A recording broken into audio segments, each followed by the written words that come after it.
sexual assault ring, hosting one wild party after another filled with sexual violence for which there conveniently happened to be zero witnesses. Zero witnesses. But plenty of people to refute the claims. This didn't say in the tabloids, by the way. This fantastic story was effectively read into the record of the Judiciary Committee by the ranking member, who decided it deserved a mention in her remarks during last Thursday's hearing. And every Democratic member of the Judiciary Committee seized on this outlandish tale in a formal letter in which they called on Judge Kavanaugh to withdraw his name from consideration. This is how desperate some became for any way to stop this stunningly qualified nominee. I guess upholding any standards of any kind was just too much to ask. We heard another anonymous, unattributed, and now thoroughly debunked account.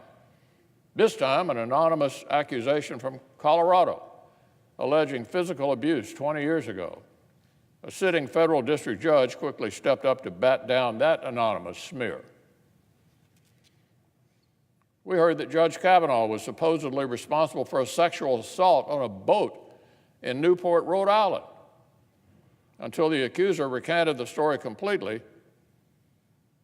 but not before many in the media had begun eating it up. In short, Democrats' mishandling of Dr. Ford's letter opened the floodgates for this deluge of uncorroborated, unbelievable mud. And the mudslide was cheered on and capitalized on at every turn by the far left that has been so eager to stop this nomination. Just politics? I don't think so. And on the other extreme, some of the other lines of attack have been completely trivial. Last night, the New York Times unleashed this major story. Get this. Judge Kavanaugh may have been accused of throwing some ice across a college bar in the mid-1980s. Talk about a bombshell. One can only imagine what new bombshell might be published today or tomorrow. But here's what we know, Madam President. One thing for sure. The Senate will vote on Judge Kavanaugh here on this floor this week. Here on this floor this week. Our Democratic friends will try to move the goalpost yet again. Just yesterday, they submitted a list of 24 people whom they wanted the FBI to interview.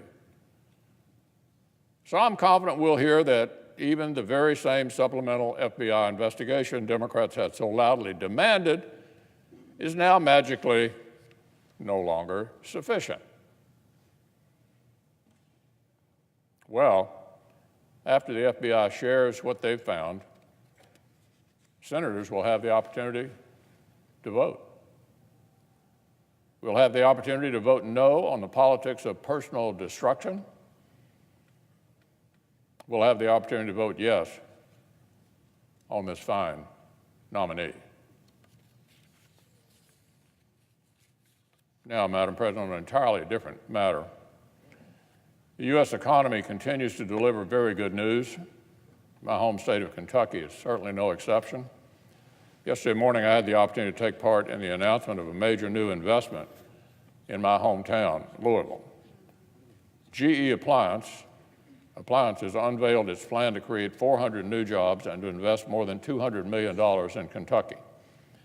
They are expanding their laundry and dishwasher production facilities and upgrading their capacity for innovation.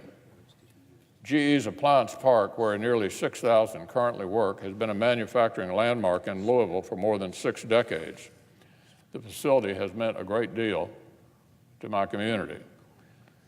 At its height, it employed some 20,000 workers. However, following the sluggish economy of the last decade, the workforce had shrunk to just 1/5 of its previous strength. So yesterday's announcement marked a step in a very new direction. Aggressive expansion, doubling down on American workers. It's the same story that's being written all over America by job creators, large and small. Where did the new direction come from? What changed? Well, for one thing, the policy climate here in Washington changed. GE Appliances President and CEO Kevin Nolan said, and I quote, "The changes in rates and favorable tax treatment of investment and machinery and equipment played a big role in our expansion plans. More jobs for Kentuckians, more prosperity for local communities. I'd like to ask the men and women who will get one of these new jobs what they make of the fact that every single Democrat in Congress voted to block the tax reform that's helping this happen. Well, Republicans got it done anyway. We delivered sweeping tax cuts for workers and families, and now, thanks in part to our policies, the economy is thriving. Just last month, consumer confidence reached its highest level in 18 years. In other words, American families are feeling better about spending and investing in their communities than they have since September of 2000. So, Madam President, in September of 2000, the Senate page is serving here on the floor hadn't been born yet.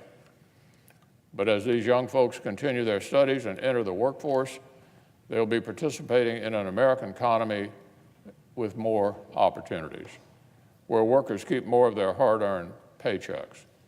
That's the economy Republicans had in mind when we voted to enact generational tax reform and to lift the regulatory burden on investors and job creators. And it's the economy we're continuing to work for every day.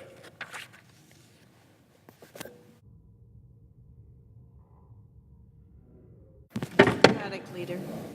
Thank you, Madam President. Now, I like the Majority Leader. We get along quite well. He even laughs at my jokes, which sometimes aren't very good. And we're very proud that we're working on the appropriations bills together in a bipartisan way, as this place ought to work. But sometimes his comments are so absurd, so filled with double standard, with innuendo, with hypocrisy, that you don't know whether to laugh or cry. He's been on the floor every day saying Democrats are causing delay. Democrats are causing delay? First, to say Democrats are causing delay coming from the same man who delayed the nomination of Supreme Court Justice Merrick Garland for over 300 days without a shrug of his shoulders? Give me a break. The leader would delay for 10 months when he thought it was right to do, and can't wait for a week to get an honest report out of the FBI? What a double standard. How galling. Accusing Democrats of needlessly delaying a Supreme Court nomination is galling, is hypocritical, coming from a leader who delayed the nomination of a Supreme Court justice for over 300 days until his party had a chance to win the White House. So no American should accept his admonishments about delay. He's the master of delay. And second, he blames Democrats for these delays. Well, as the leader well knows, Democrats are not in charge. We can't set the calendar. These things have been delayed because people on his side of the aisle who had sincere concerns about having a fair process said they won't go forward unless the process is made fairer. Even the initial hearing, where Dr. Ford and Judge Kavanaugh testified, was because a member of the Judiciary Committee on the Republican side said he didn't want to go forward until he heard from them. Nothing to do with Democrats. Did we agree that that should happen? Of course. So did most people who are fair-minded. But it wasn't caused by us. And then this FBI, the reopening of the FBI investigation into these new allegations, background check investigation. Who caused that? Who caused this delay? I'd ask Leader McConnell. Not the Democrats. We don't have the ability to do it. It was 3 members on his side who sincerely were seeking better truth, because they heard 2 arguments and they weren't sure which was right. And they saw that without some kind of independent investigation, it would tear the American people apart in ways for which we will pay a price years down the road, no matter what the outcome of the vote on Judge Kavanaugh. So Democrats didn't cause these delays, and he knows it. It was the inability of all the Republicans to be unified with justification, because the truth should be sought after in a more sincere way for a nomination to the highest court of the land. Leader McConnell has said we're going to plow right through the recent allegations. Fortunately, some members on his side of the aisle didn't want to plow right through. They didn't want to delay unnecessarily. 1 week? Give me a break. Compared to 10 months? Leaving the Scalia seat open? Who are we kidding? Who are we kidding? Who is making this a political argument? Let's ask. And one final point. The leader kept accusing the people who came forward of political smear campaigns, of being in the mud. I want to ask the leader to answer a direct question. Does he believe or not believe Dr. Ford? Yes or no? I happen to believe her. He refuses to answer that, one way or the other, because he knows that Dr. Ford had tremendous credibility. Instead, he calls her names.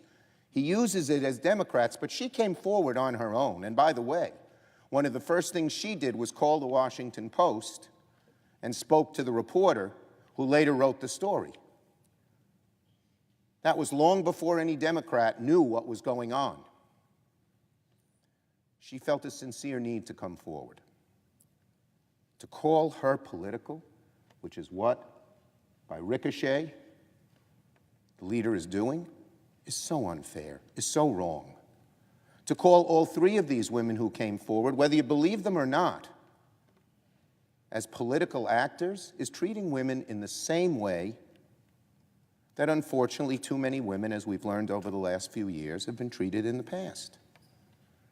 That doesn't mean allegations shouldn't be proven. That doesn't mean there should be a discreet, fair process to try and get to the bottom of it, which is what the FBI investigation is.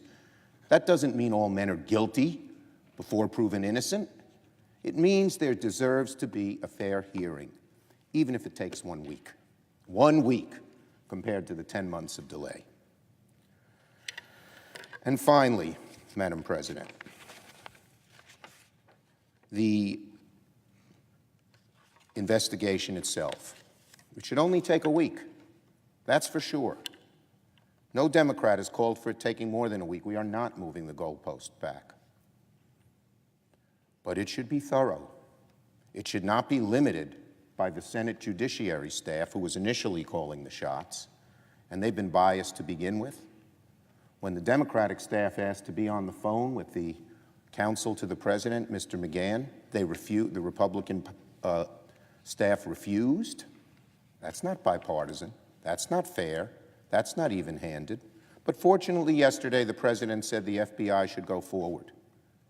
They can interview many people in a week. When there's a crime situation that calls for it, a terrorism situation that calls for it, from what I understand, they've interviewed hundreds in a week. So a list of 20 people to be interviewed in a week when the FBI has thousands of agents, many of them well-trained in the art of figuring out how to interview somebody, is not unreasonable. It's only fair. And we hope that there are still no limitations on the FBI investigation. We hope that there are no limitations, because that will jaundice the whole process. And that is not what those who called for it on either side of the aisle had asked for.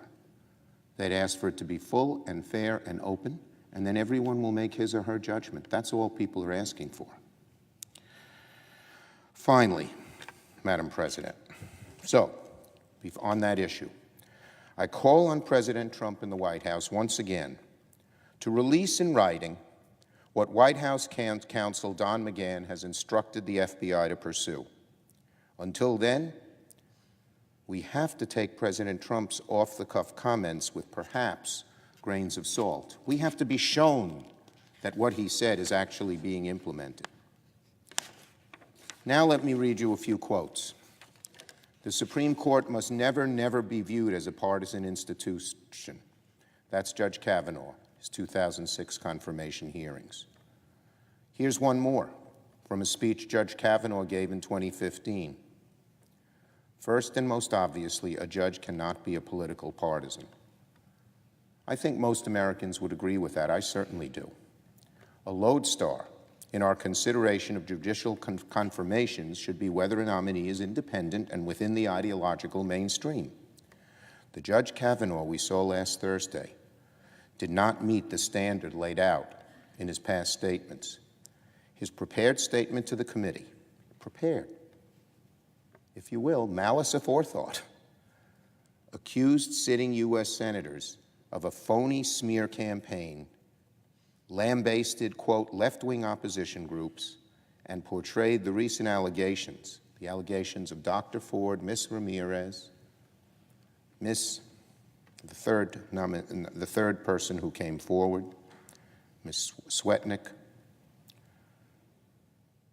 He portrayed those as revenge on behalf of the Clintons. Frankly, Judge Kavanaugh's testimony was better suited for Fox News than a confirmation hearing for the august United States Supreme Court. But that's in character with Judge Kavanaugh's long history of working for the most partisan legal causes: Ken Starr, Bush v. Gore, all the myriad controversies of the Bush era.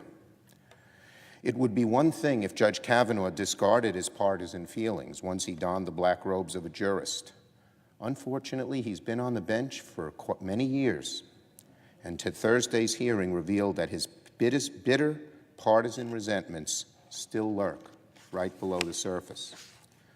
It should give us all pause to consider what it means to elevate such a partisan worldview to the Supreme Court, whether it be a Democratic or Republican partisan view, where rulings must be made on the legal merits, not on the side of the aisle which most benefits. And then the greatest issue against Judge Kavanaugh, that one that really bothers most people, his credibility. Is he telling the truth? That issue supersedes all the others. There may be some who say, well, what happened in high school shouldn't count. It's many years later. People grow, people change. Now, I think what happened to Dr. Ford, and she seems credible to me, is something you can't forget. It's not what men do. But some may say that. But we are looking at what Judge Kavanaugh says at age 53, not what he did at age 18. We are looking at his credibility now as a grown adult. And if you believe Dr. Ford, then Judge Kavanaugh is not telling the truth. And if this were the only instance, it would be one thing. Bad enough, but there are many more. Over and over again, it's hard to believe what Judge Kavanaugh swore under oath at the committee hearing to say. Just yesterday, NBC News reported that either Judge Kavanaugh or people close to the judge were in communication with his Yale classmates to get them rebut allegations by Deborah Ramirez, later published in The New Yorker. Beyond the unseemliness of a federal judge pressuring former classmates to support his nomination, it seems that Judge Kavanaugh was at least very misleading to the Judiciary Committee about Ms. Ramirez's story. When asked by Senator Hatch when he first heard of Ramirez's allegations, he answered, quote, in the New Yorker story. First heard. Based on the NBC reports, if they're correct, that was not truthful.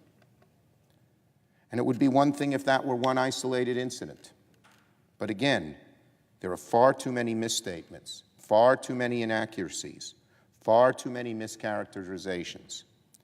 He pled ignorance to many Bush-era controversies, only for emails to be released showing he was aware of them all and played a role in many. He offered explanation for high school yearbook quotes, and it's not the quotes themselves or what they indicated. It's his explanations sort of defy belief. And of course, based on the accounts by his high school and college classmates, he has grossly mischaracterized his relationship with alcohol. The common thread? Judge Kavanaugh repeatedly tiptoes around the truth, doesn't tell the truth, in many instances it seems, to paint his nomination in a favorable light. We want a Supreme Court nominee, whatever their politics, whatever their party origins, to be a shining example of someone who tells the truth without doubt, without equivocation. If you say, well, maybe he's telling the truth and maybe he's not, he doesn't belong on the Supreme Court. And I think most Americans are saying that. Again, even if you want to discount, as some people do, what happened when he was 15 in high school and 18 in college, you cannot discount what he is saying and professing at age 53 when it flies in the face of being truthful. That's the key question here. There is demeanor. He sure didn't show the demeanor of a judge at the hearing. There is partisanship. He brought out the most raw form of partisanship, so unbecoming of someone on the district court, federal appeals court, let alone the Supreme Court. And he did not show any semblance to always being 100% honest and truthful, which is what we need in a Supreme Court justice. So again, even if you feel that what happened when he was 15 and 18 shouldn't matter, what happens when he's 53 does matter, and his credibility is in real doubt. Doubt enough, I think, for most Americans to say this man does not belong on the Supreme Court. There ought to be somebody, many people, who would be a whole lot better. I yield the floor.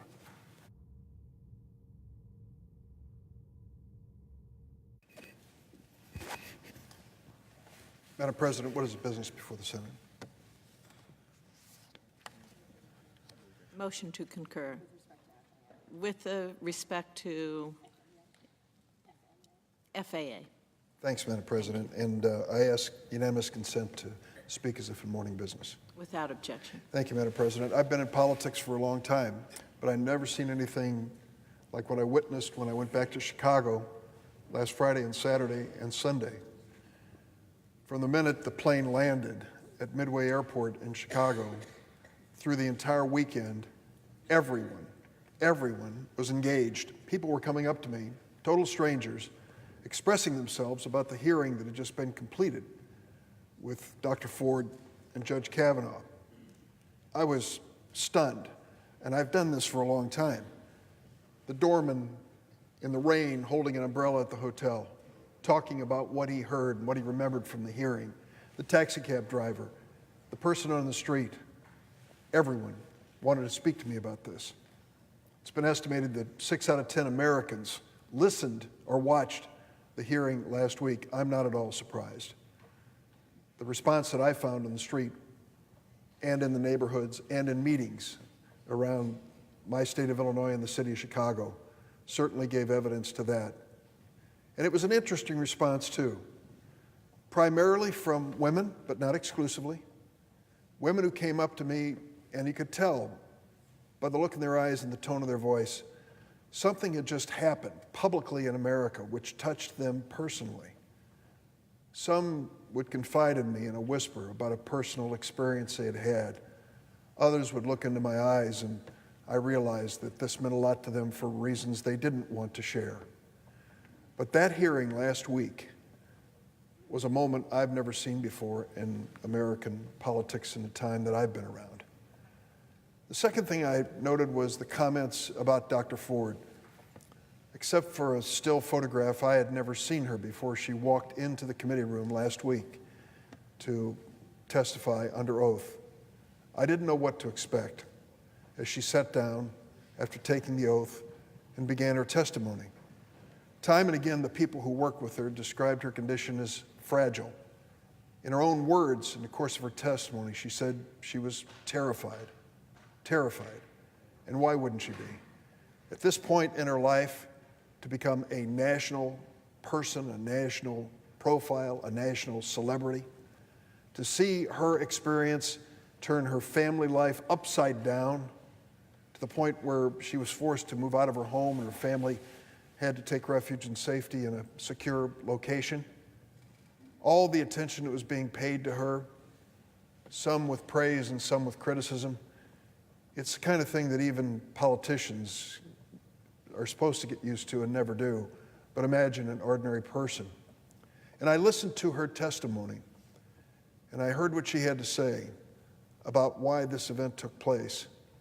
And I realized that this woman in California believed she had what she called a civic duty to come forward before the White House made its final decision on the choice of a Supreme Court nominee, because she believed she had important information about Brett Kavanaugh that the president should know, that Congress should know. And she didn't know where to turn. For those who argue she was part of some political conspiracy, she didn't know which way to turn. She ended up turning to the place most would, to her local Congresswoman, Anna Eshoo, sitting down with her in California and talking about this letter, this confidential letter that she wanted to put in the hands of somebody who would make a decision about the future of the Supreme Court. It was a perfectly reasonable explanation of what an ordinary citizen would do, and that's what she did. And when she finally got in contact with the Senate Judiciary Committee with this same confidential letter and had communications with Senator Feinstein, she stressed over and over again that she wanted this to remain confidential and that she didn't want her identity to be disclosed for fear of what it would mean to her and her family. A natural human reaction. I want to say a word about Senator Feinstein. You may quibble, you may debate, you may argue with the way she handled this, but I think she did what she thought was right for the very right reasons. She believed that she had an obligation to Dr. Ford, an obligation to protect her identity. And I know Senator Feinstein. She is a person of character and value and principles. I have been saddened, in fact, angry at times, when my colleagues from the other side of the aisle have accused her of so many things, of plotting some political conspiracy to bring down this nominee, of, in fact, two of them suggested she was the one who leaked the letter to the press. I am as certain as I stand here, after years of working with her, neither of those things are even close to the truth. She was trying to do what she thought was the right thing first for this woman, this mother, this resident of her home state, and second for this country. I don't question in any way whatsoever, and no one should, her efforts in good faith to serve this nation in a very difficult process. But Dr. Ford came forward and told her story. I asked her a question point blank. We are now being told that perhaps you were mistaken. Perhaps it wasn't Brett Kavanaugh who assaulted you in that bedroom in the Maryland suburbs. And I wanted to ask you, with what degree of certainty do you believe that Brett Kavanaugh was the assailant? Her answer to me was very short and direct. 100%. 100% certain. And you think to yourself, if it happened 36 years ago, how could she be so certain, so long ago? And then you realize that that moment impacted her life in a way that few people ever want to experience. That for 36 years, she's been carrying the memory of that party, that bedroom, that assault in her life, to the point where she sought therapy, couples therapy with her husband, and told her therapist as well as her husband the name of the assailant 6 years ago, long before Judge Kavanaugh was proposed as a nominee for the Supreme Court. I came away with strong feelings about Dr. Ford, her credibility, her composure, the fact that she was resolute, and the fact that she showed a degree of character which is extraordinary under the circumstances. I believe Dr. Ford, and I believe what she told us. And that's why I'm troubled to hear senators come to the floor today and say, well, we feel that she was mistreated. Some of the same senators, including the majority leader who have said that, came to the floor on 3 successive days last week and dismissed her complaint as a smear. And that's the word that was used, a smear, on the floor of the Senate. Even before she had testified, even before they had seen her under oath say what she did, they dismissed this as a smear. I don't think that's an indication of respect for Dr. Ford to have said that on the floor of the Senate. And I think that she deserves more, as anyone would, who is willing to testify under oath. I would also say that the testimony of Brett Kavanaugh last week was a revelation. He stayed with his story that he was mischaracterized and was improperly and wrongly accused, and he too was certain that this event had never occurred. But in his testimony, his opening statement last week before our Judiciary Committee, I saw something which I'd never seen before in the Senate. I saw a level of emotion which was understandable considering the accusations that have been made, but a level of anger which I have seldom seen, perhaps never seen in the United States Senate. When Judge Kavanaugh attacked those who had raised these questions about him and said that though he bore no ill will toward Dr. Ford, he called her allegations, quote, a calculated and orchestrated political hit, citing, quote, apparent pent-up anger about President Trump and the 2016 election, and then, he added, revenge on behalf of the Clintons. It is hard to imagine a person aspiring to serve on the highest court of the land where your temperament is so important, where you have to make certain, as best you can, that you take politics out of your legal equation, would be so direct and so specific in blaming his plight on, quote, revenge on behalf of the Clintons, close quote.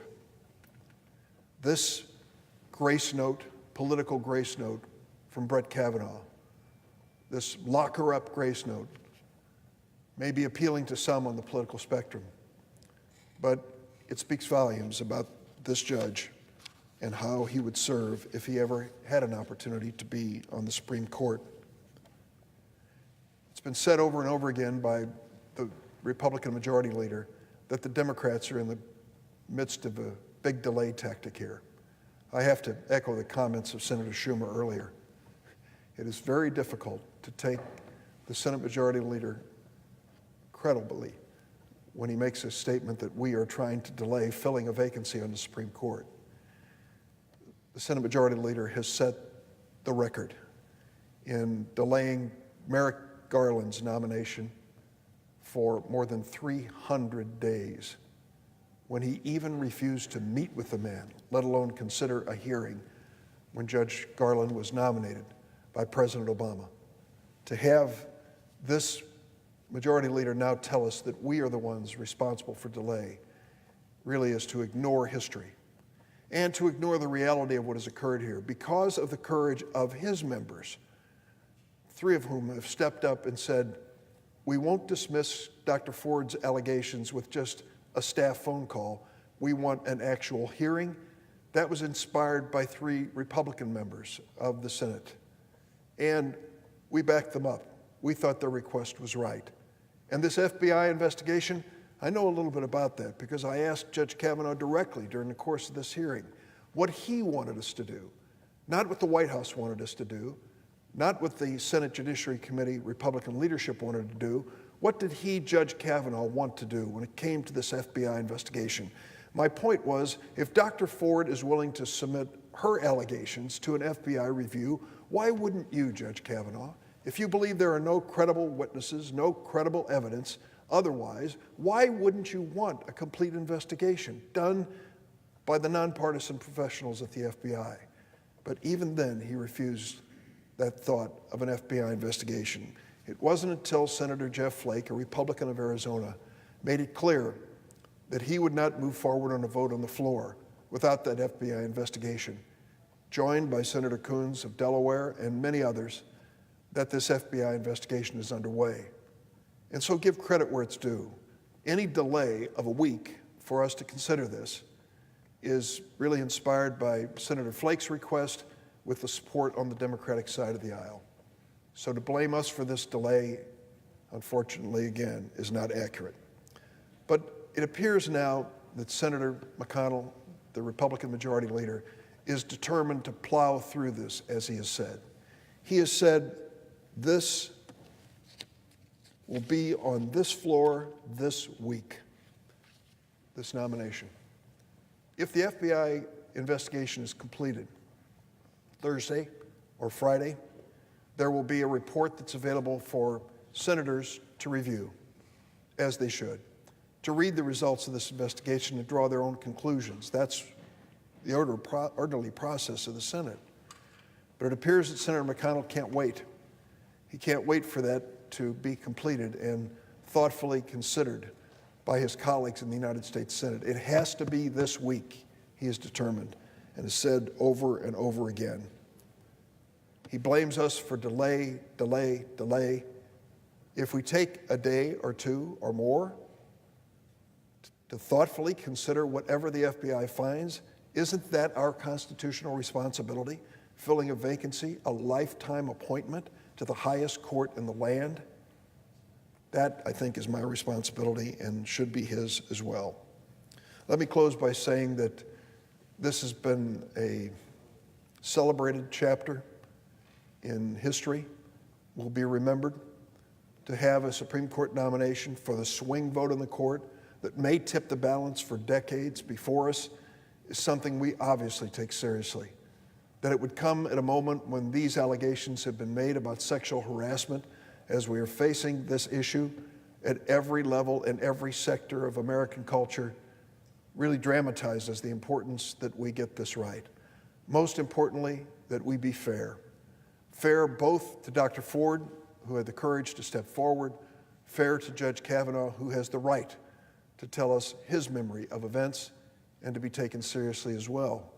The FBI investigation, though it was resisted by Judge Kavanaugh, is a step in the right direction.